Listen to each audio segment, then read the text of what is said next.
So before I get going, I want to say thank you to Goal for having me up here. I had to flee America to come back to this communist nation, but I'm here fighting for us. I also want to thank you all for showing up, because that means you're in this, you're invested in this, and we absolutely need you. I don't know if you guys have been paying attention, but as each speaker goes up, you can see the rest of us like changing our speech, like, damn it, they said that, I can't say that. It's pretty cool that everybody is on the same page here. And everybody that's saying, about talking about leaving, yeah, they're talking about me. I just moved to Tennessee. Like I said, America is beautiful. You should see it sometime. But Holly's right. They hate us. Those of us who have a platform, they absolutely hate us. Mitch McConnell hates me, and that's okay, because he...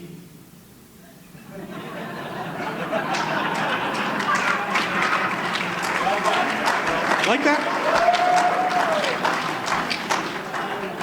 So I'm here to talk to you all about advocacy. All right, you've heard that phrase a few times tonight, but it is absolutely integral for us to keep this republic alive.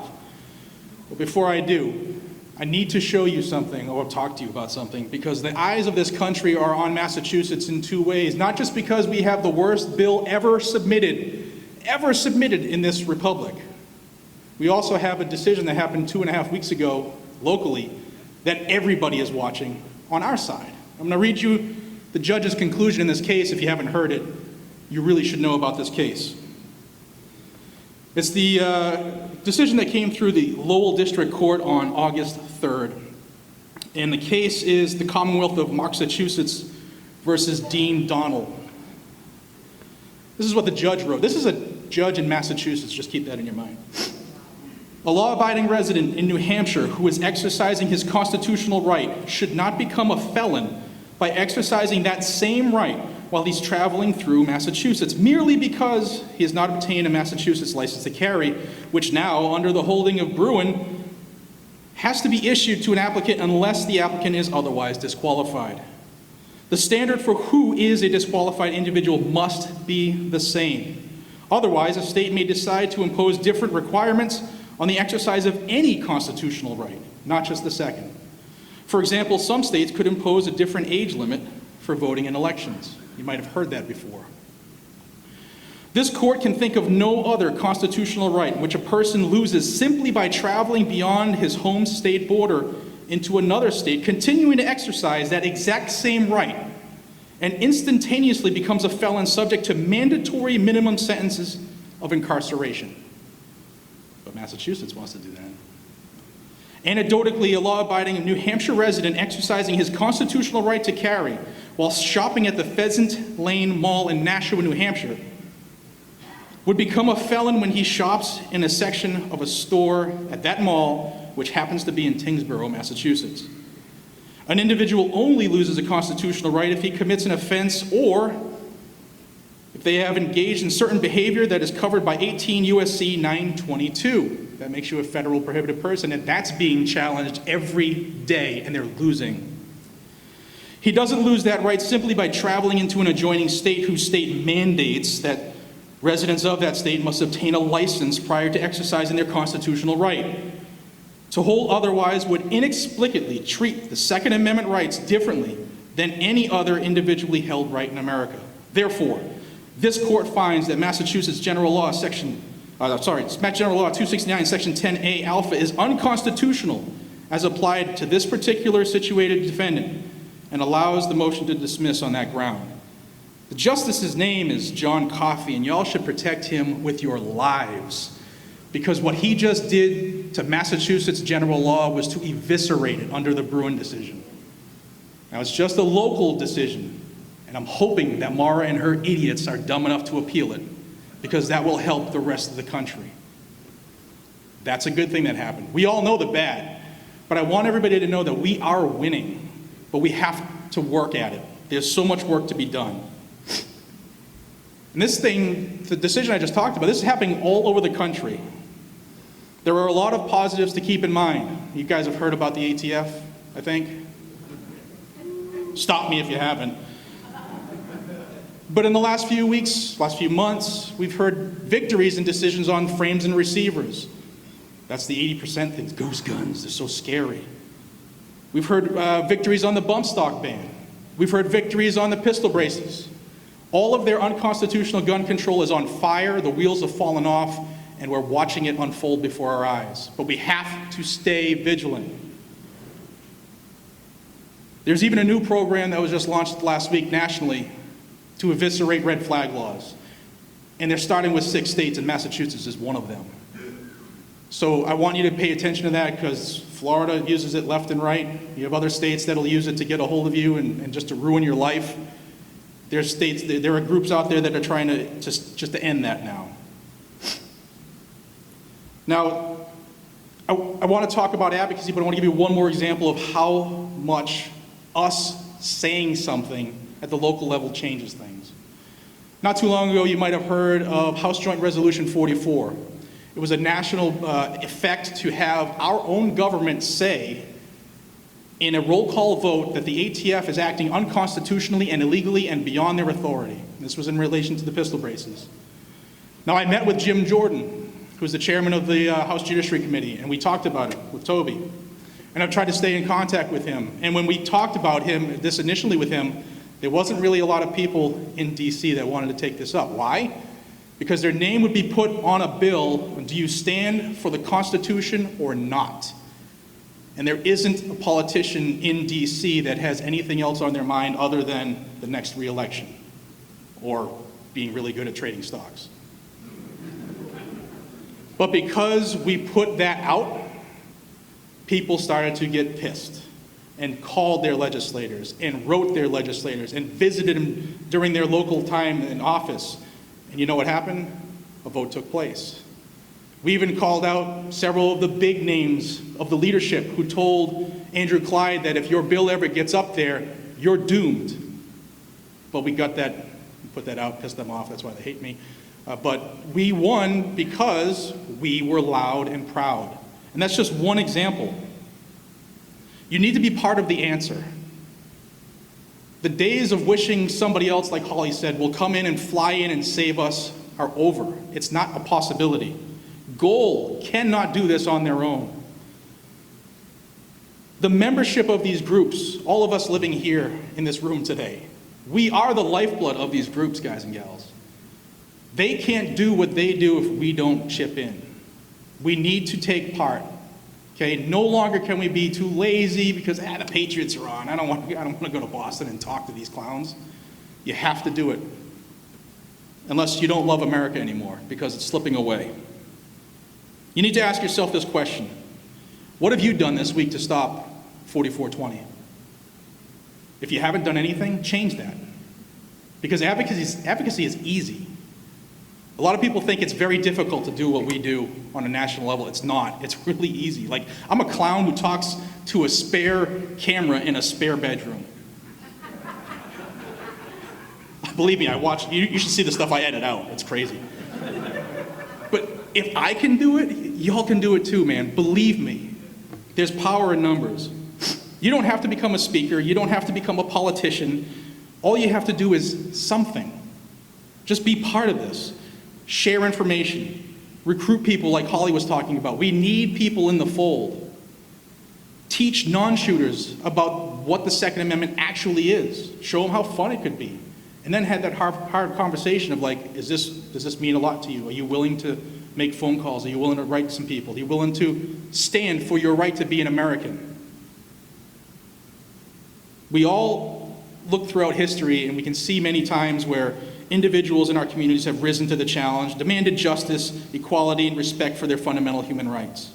Some of them even have cool t-shirts and pretend that they were at a school when there was a shooting too. David Hogg, he's a clown.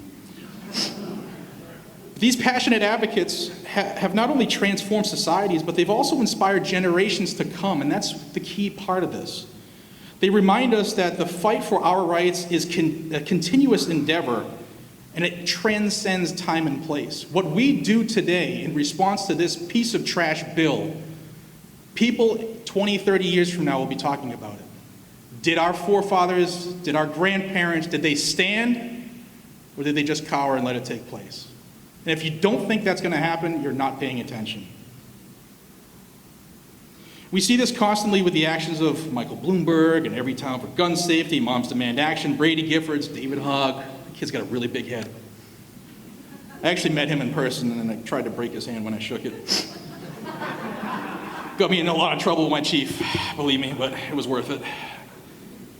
But do we see the same amount of motivated groups of gun owners advocating against the assault on our Second Amendment? We should. Of course, we all come out of the woodwork when we see bills like this. But what did we do for the 6 months when there wasn't a bill being dropped? Were we taking the fight then? Because that's when politicians want to hear from you. Not just when the shit hits the fan, they want to hear from you all the time. And if Jim Jordan told me that, then I have to say it's true. Because we, the people, are their employers, guys and gals. They just want to be reelected, that's it. Advocacy is the vehicle through which we amplify our voices. We stand up against injustice and we champion the values that define our country. It's a mechanism that empowers us to challenge oppressive systems, dismantle discrimination, and pave the way for the next generation to be free and to value their liberty, their individual liberty, that people died to give us and we just take for granted. Our rights are enshrined in the United States Constitution and the Bill of Rights, all of them. So why do we have to fight for this one so damn much? They serve as the bedrock upon which this country is built. Yet without steadfast advocates who are willing to lend their voices and actions to the cause, these rights risk becoming mere words on parchment. We can no longer hope that someone else will stand up or that some group will fly in overnight and take the fight for us. It really aggravates me that we're 40 minutes away from the start of freedom in this country. Lexington Battle Green, Concord, they're 40 minutes away. Freedom and liberty was born right here, but it doesn't live here anymore. And it's our job to bring it back.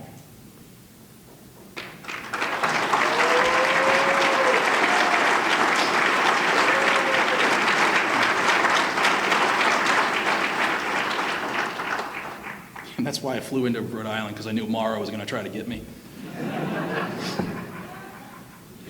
Embracing the role of an advocate is not reserved for the select few, guys and gals. It's not.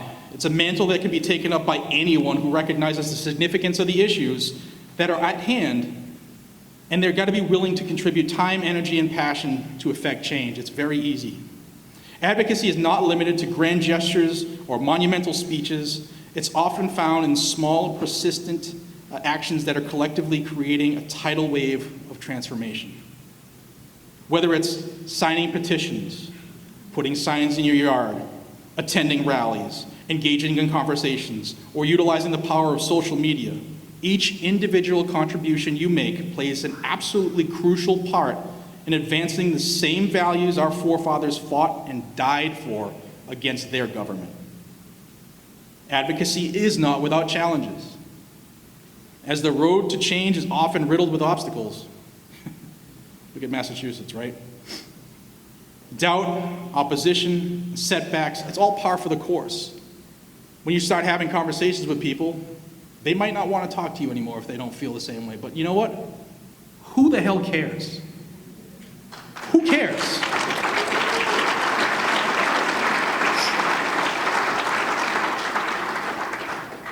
Because it's precisely during these times that the true spirit of advocacy shines. Those who stand firm in their convictions, who refuse to be silenced, who persevere through adversity, they're the ones who leave the indelible mark on our society. It's always the ones who stood for something, never the ones who turned into sheep and just went away. The struggles of the past remind us that change is not instantaneous. It's a journey that requires resilience, patience, and unwavering determination. We need you. Furthermore, advocacy is not confined to a singular cause or issue. And this is big if you're talking to somebody on the federal level. Just as our rights are interconnected, so too are the efforts to defend and promote them. An advocate for the Second Amendment is also an advocate for racial justice, individual empowerment for men and women. We're also huge for safer communities. But if you listen to Moms Demand Action and the like, us gun owners don't want any of that. But in fact, being a gun owner keeps us all safe. I was a cop for 24 years, and I can tell you that if you have a gun and evil confronts you, eye to eye, and you have a second to react, you'll always be able to save yourself faster than you can dial 911 and wait for me to get there. Always. Guys and gals, you are your own first responder. You need to understand that. By recognizing the interplay of our rights, we amplify our impact with politicians looking to work with us. There are a couple, like 3, 4, maybe. In an age of information and connectivity, the potential for advocacy has expanded exponentially. Like Holly mentioned, I had to scratch that off. You can do Zoom stuff. But we're no longer limited by geography. We're no longer limited by, societal boundaries. Our voices can resonate globally with the click of a button. Look what I did on YouTube. Who would have thought? However, this digital era also calls for immense responsibility. The power to influence is a double-edged sword. And it's crucial that our advocacy is grounded in accuracy, empathy, respect, and fact. If you're going to say something, make sure you're saying the right things. Know what you're talking about. Otherwise, it will absolutely come back to hurt the cause. Ultimately, advocating for our rights is not a passive endeavor, but it's an active engagement in the world around us. It requires us to step outside of our comfort zones, to confront uncomfortable truths, and to challenge the status quo. And for a lot of people, that takes a lot. People don't want to do that. It necessitates collaboration, as the collective efforts and advocates, they're more potent than an individual action. What you're doing today as several hundred people will be much more powerful than one person who's out standing in front of the State House could do. Advocacy at its core is a testament to the belief that change is absolutely possible, and to that pursuit of justice is a noble and worthy endeavor. As we look to the future, let us be inspired by the legacy of those who have come before us. Let us be motivated by the progress that has been achieved through unwavering advocacy. If you need a guide on how to contact legislators, I put up a video. It's like 12 minutes long. I actually called my own legislators in Nashville, Tennessee, saying, hey, I live here now. You're screwed. But I show you just how easy it is. I used to be intimidated to call them. Now it's like, I'm bored. Let me call a legislator. It's really, really easy to do. And you need to show everybody else how easy it is. I used to get cold sweats talking to them like I was talking to somebody really important. They're not important, guys. Trust me, they're not. So let us take up this mantle with a profound sense of responsibility, recognizing that the fight for our rights is not just a duty, but it's an absolute privilege to be part of the people, the group that kept this republic. By embracing the call to advocate, we contribute to the continuation of individual liberty, reminding ourselves and others that the pursuit of freedom is a pursuit of shared interests, and it's absolutely worth it. In closing, we all need to do more, myself included. We don't have to become full-time advocates, but some time is far better than no time. If you need a guide from Goal about this bill, they have it. It's on their website. It gives you talking points. So when you call your legislators, you don't just go, it's a bad bill, bye. Have some facts. Goal has you covered in that. It can seem very intimidating, guys, believe me. But once you do it the first time, the second time, it actually becomes enjoyable.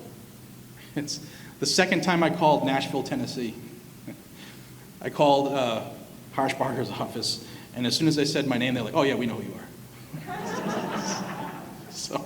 So it's fun. It's fun. They say it takes a village to raise a child, guys and gals, but it absolutely takes all of us to keep our rights.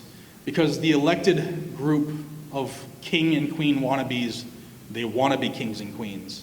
And they can't as long as the populace is armed and believes in this thing called the Constitution. I hope you will join the efforts of Goal in fighting against not only this terrible bill, but all of them. Because this won't be the last, like Holly said. This will not be the last. They don't lose well. The fight to maintain our rights never, ever ends. This fight is not over. It is just starting. Thank you all for being here. It's a pleasure to hang out with you. Have a great night.